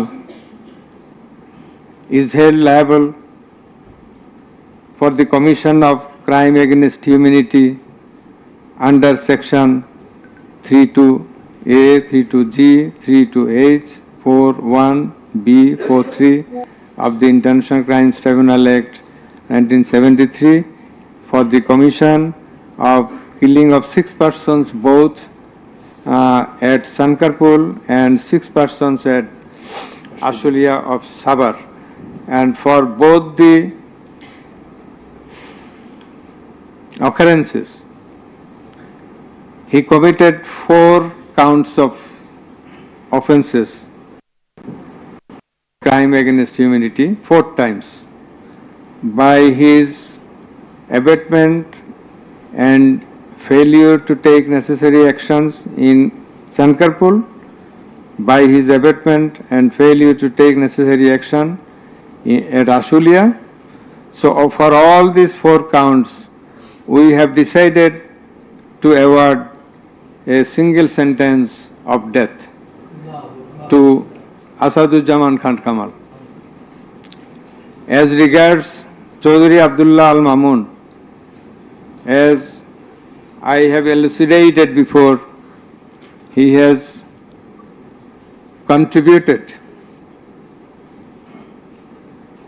to the trial of this case by making full and true disclosure of the circumstances within his knowledge.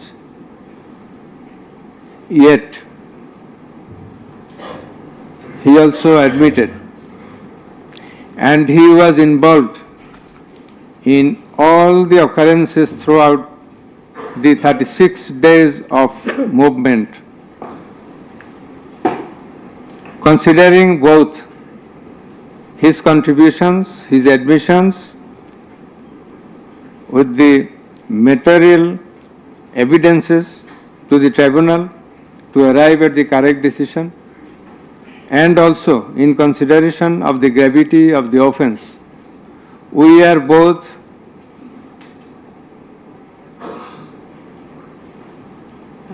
remitting his sentence and awarding a sentence with leniency. That is, the offences involve capital punishment. But for his contribution, we have decided to inflict him with the sentence of imprisonment for 5 years.